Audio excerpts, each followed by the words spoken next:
En nuestras conexiones nos vamos a dedicar a un tema recontra caliente de nivel global. Vamos a hablar de geopolítica. Cuando se habla de geopolítica en el mundo en este momento, hay una sigla, un nombre propio que destaca. La sigla es OTAN, Organización del Tratado del Atlántico Norte.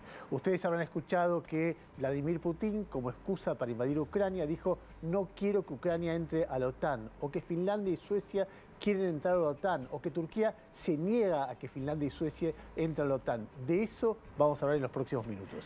Y como siempre recurrimos a nuestras conexiones, vamos a remontarnos al origen de la OTAN allá por el año 1949, cuando Harry Truman era el presidente de los Estados Unidos. Truman es nuestra primera conexión porque fue con la firma del Tratado de Washington, en la ciudad de Washington justamente, que nace la OTAN, inicialmente compuesta por los Estados Unidos y un grupo de 10 países europeos, Francia, el Reino Unido e Italia, entre otros.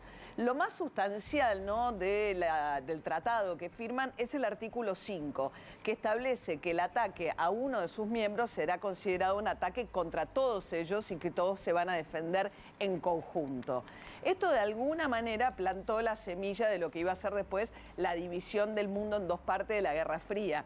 ¿Por qué? Porque estaba Alemania partida, Alemania se incorpora en el año 1955, estamos hablando de Alemania Occidental, en este caso a la OTAN, y esto provoca la creación del Pacto de Varsovia con Alemania Oriental, formando parte del bloque soviético, conducido por la Unión Soviética, bajo el signo comunista, enfrentado en aquel momento a la superpotencia. De un lado estaba la Unión Soviética con sus aliados, como por ejemplo Polonia, Rumania, Bulgaria, etc. Y otro Estados Unidos con sus propios aliados, por ejemplo Francia, Gran Bretaña, España, y Alemania dividida. La mitad está de un lado y la otra mitad del otro. Exactamente. Y con esta división se crea, queda de un lado el del mundo capitalista la OTAN, del lado del mundo comunista el Pacto de Varsovia, Alemania dividida, y esta división se traduce pues en la creación y levantamiento del Muro de Berlín, que iba a permanecer ahí hasta el final de la Guerra Fría. A ver, y esto nos lleva a un segundo personaje mucho más adelantado en el tiempo, la segunda conexión, que es Ronald Reagan. Ronald Reagan, expresidente de los Estados Unidos, que asume en 1980. Y en ese momento, hasta ese momento, la OTAN cumplía esto que María recién explicaba, una especie de contrapoder o alianza militar preventiva para que los países del Pacto de Varsovia no ataquen a ninguno de sus miembros. Lo que ocurre ahí cambia el mundo completamente, tan radicalmente como el fin de la Segunda Guerra Mundial. Ronald Reagan se acerca a Mikhail Gorbachev, la Unión Soviética estaba en crisis política y en crisis económica, y empiezan a dialogar. Parece haber un deshielo de la Guerra Fría, y en ese momento Reagan desafía a Gorbachev con una frase histórica que termina con la unión de Alemania. There is one sign the Soviets can make that would be unmistakable, that would advance dramatically the cause of freedom and peace. Mr. Gorbachev, open this gate. Mr. Gorbachev, tear down this wall. Uno no puede dejar de ver eso sin la piel de gallina, porque es un momento realmente histórico para el mundo. Efectivamente, el muro de Berlín cae, se unifica Alemania, y el sector Alemania Oriental, que pertenecía al Pacto de Varsovia, se incorpora naturalmente por su incorporación al total de Alemania a la OTAN. Claro. Así cubría CNN en aquel momento la caída del muro. It was the largest demonstration in East German history. The main square was carpeted with 500,000 people. The Iron Curtain between East Germany and West Berlin has come tumbling down. Bien, y nuestra próxima conexión es el otro gran protagonista que vos señalabas, que era Mikhail Gorbachev, ¿no? El líder en aquel momento de la Unión Soviética, que inicia la perestroika, el proceso de apertura política, y finalmente, bueno, estaba conduciendo lo que termina por ser la desintegración de la Unión Soviética, el fin del Pacto de Varsovia, pero bajo el entendimiento de Gorbachev de que para que ese nuevo mundo que nacía tuviera suficiente estabilidad, lo que no tenía que pasar es que la OTAN se expandiera hacia países que habían estado bajo la órbita de la Unión Soviética en el Pacto de Varsovia. Sin embargo, muy poco después de la caída del Muro de Berlín, empiezan a considerar la OTAN la incorporación de países que habían sido parte del Pacto de Varsovia. Today we are going to discuss how we're going to prepare Hungary, Poland, the Czech Republic for NATO membership.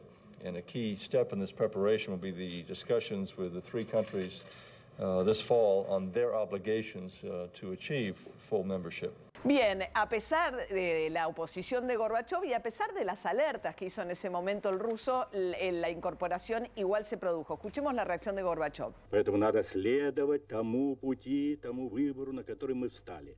И я не мыслю, что Европа может формироваться и иметь уверенную перспективу, если она будет формироваться, большая Европа, объединенная Европа, на антиамериканской основе, или она будет формироваться на антироссийской. Вот в чем.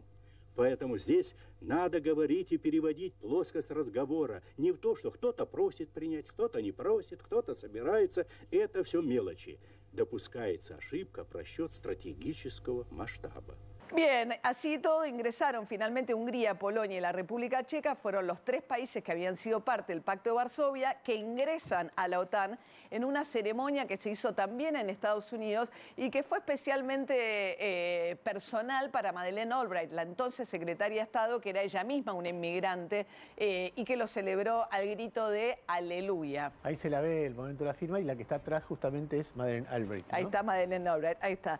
Después continuó la expansión de la OTAN hacia otros países que habían sido parte del Pacto de Varsovia: Eslovenia, Rumania, Bulgaria, Estonia, Letonia y Lituania, todos que habían sido parte del bloque soviético. Sí, los ¿no? últimos 3 además de la URSS, de la Unión Soviética, no solamente del Pacto de Varsovia, ¿no? Ahora, vos sabés que no solamente había advertencias por parte de los rusos respecto del desequilibrio que este crecimiento podía generar, sino que también el mayor experto en Estados Unidos de temas de Rusia, un académico de apellido Kennan, muy prestigioso, alertaba que esto podía generar un desequilibrio profundo y eventualmente un problema posterior. Bueno, fue premonitorio. Nuestra cuarta conexión es Vladimir Putin.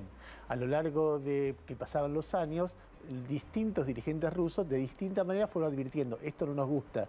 El más enfático, a medida que fue tomando cada vez más poder, fue Putin. Lo dijo, por ejemplo, de esta manera. Предыдущих десятилетий мы постоянно говорили о наших озабоченностях и просили этого не делать, но тем не менее инфраструктура НАТО неизбежно приближалась к нашим границам. И теперь мы видим комплексы противоракетной обороны с МК-41 в Польше и в Румынии. И у нас есть все основания полагать, что то же самое произойдет и в случае принятия Украины в НАТО, но уже на украинской территории. Ну как же мы не можем об этом не думать? Это было бы просто преступным бездействием с нашей стороны, безвольно наблюдать. En diciembre de este año, Putin volvió a advertir, dijo: nos han engañado descaradamente, 5 oleadas de expansión de la OTAN, y ahí está, ahora están en Rumania y Polonia con sistemas de armas, no quiere acciones militares, pedimos directamente que no haya más movimientos de la OTAN hacia el este. La pelota está en su cancha, claro, decía Putin. Claro, también Putin, que en la medida que este crecimiento se produce, también avanza el desplazamiento de tropas, fuerzas militares, etc. Bueno, es un tema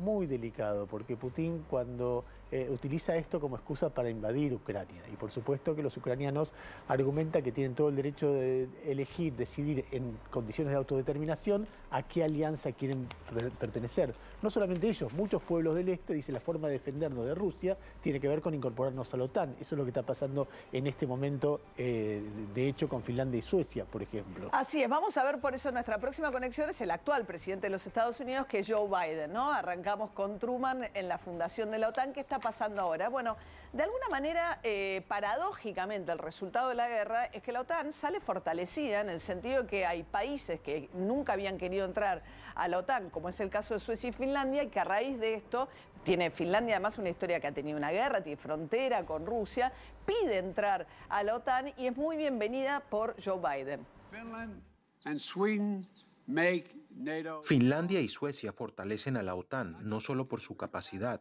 sino también por sus democracias fuertes. Y una OTAN fuerte y unida es la base de la seguridad de Estados Unidos. Al unirse a la OTAN, los aliados asumen un compromiso sagrado entre sí. Un ataque contra uno es un ataque contra todos. Es muy probable que avance rápidamente la incorporación de Suecia y Finlandia a la OTAN, incluso a pesar de la oposición. Son decisiones que se tienen que tomar por consenso. Pero Turquía se opone. El presidente Erdogan lo explicaba de esta manera. Ve biz de eğer Türkiye isek, 85 milyonluk Türkiye isek, geçmişte bu delikten bu ülke bir kere sokuldu. Ama tekrar biz bir daha bu delikten sokulmayı kesinlikle istemiyoruz. Onun için de kararlı bir şekilde bu politikamızı sürdüreceğiz ve NATO'ya Finlandiya ve İsveç'in girmesine hayır diyeceğimizi. Las razones por las cuales Turquía se opone al ingreso a Ucrania nada tienen que ver con, de Suecia y Finlandia, nada tienen que ver con la guerra en Ucrania. En realidad acusa a estos dos países Erdogan de darle refugio político a los separatistas turcos que él considera que son terroristas. Son cuestiones internas. Pero se supone que esta oposición va a ser superada, que Suecia y Finlandia van a ingresar a la OTAN. Y la otra paradoja es que la única membresía que no está bajo consideración, ni aún por parte de los aliados, es justamente la de Ucrania. Le han dado apoyo militar, pero no le han abierto las puertas de la OTAN a Ucrania. Pero Zelensky ha dicho, todos tienen miedo menos Ucrania, que no le tiene miedo a nada. Le he preguntado a todos los líderes europeos y todos me miran diciendo, como dudando, y tienen miedo. También buscando, ¿no?, la peligrosidad de una guerra total con Rusia, ¿no?, que es lo que tienen en consideración. En cualquier caso, todo está cambiando en el mundo está realmente muy raro y muy inestable.